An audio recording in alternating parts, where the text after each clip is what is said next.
IPL లో sun Risers Hyderabad బోని కొట్టింది. ఉప్పల్ వేదికగా జరిగిన ఈ మ్యాచ్ లో రాజస్థాన్ రాయల్స్ పై 5 వికెట్ల తేడాతో ఘన విజయం సాధించింది. 199 రన్స్ టార్గెట్ ను ఒక్క ఓవర్ ఉండగానే ఫినిష్ చేసింది. డేవిడ్ వార్నర్, బెయిర్స్టో మెరుపు ఇన్నింగ్స్ తో టార్గెట్ ను ఈజీగా ఛేదించింది సన్ రైజర్స్ టీం. మరోవైపు సన్ రైజర్స్ హైదరాబాద్ మ్యాచ్ గెలవడంతో రాజస్థాన్ ప్లేయర్ సంజు శాంసన్ సెంచరీ వృధా అయింది.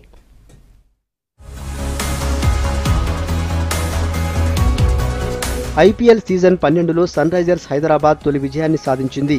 ఉప్పల్ స్టేడియంలో రాజస్థాన్ రాయల్స్ తో జరిగిన మ్యాచ్ లో 5 వికెట్ల తేడాతో గెలిచింది. రాజస్థాన్ ఇచ్చిన 199 రన్స్ టార్గెట్ ను 19 ఓవర్లలో 5 వికెట్లు కోల్పోయి పూర్తి చేసింది సన్ రైజర్స్ హైదరాబాద్. టాస్ గెలిచి బ్యాటింగ్ ఎంచుకున్న రాజస్థాన్ మొదట్లోనే జోస్ బట్లర్ వికెట్ కోల్పోయింది. తర్వాత క్రీజులోకి వచ్చిన సంజు శాంసన్ కెప్టెన్ రహానేతో కలిసి మరో వికెట్ పడకుండా జాగ్రత్తగా ఆడాడు. 10 ఓవర్ల వరకు నిలకడగా ఆడిన ఇద్దరు ఆ తర్వాత రెచ్చిపోయారు. 4లు, 6లు కొడుతూ స్కోర్ బోర్డును పరుగులు పెట్టించారు.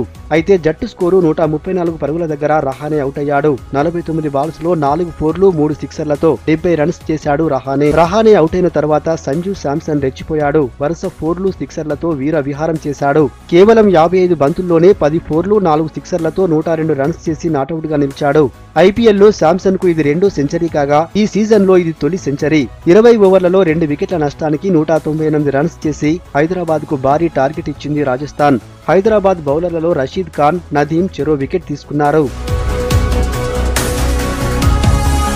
199 పరుగుల లక్ష్యంతో బరిలోకి దిగిన సన్ రైజర్స్ టీం మొదటి నుంచి దూకుడుగా ఆడింది. ఓపెనర్లు డేవిడ్ వార్నర్, బెయిర్స్టో మెరుపు ఇన్నింగ్స్ తో టార్గెట్ చేజింగ్ ఈజీ అయింది. డేవిడ్ వార్నర్ 37 బంతుల్లో 69 రన్స్ చేయగా బెయిర్స్టో 28 బంతుల్లో 45 రన్స్ చేశాడు. విజయ్ శంకర్ 15 బాల్స్ లో 35 రన్స్ చేసి తనదైన రీతిలో చెలరేగాడు. చివర్లో ఉత్కంఠ కలిగించిన యూసుఫ్ పఠాన్, రషీద్ ఖాన్ నిలకడగా ఆడి మరో ఓవర్ మిగిలి ఉండగానే జట్టుకు విజయాన్ని అందించారు.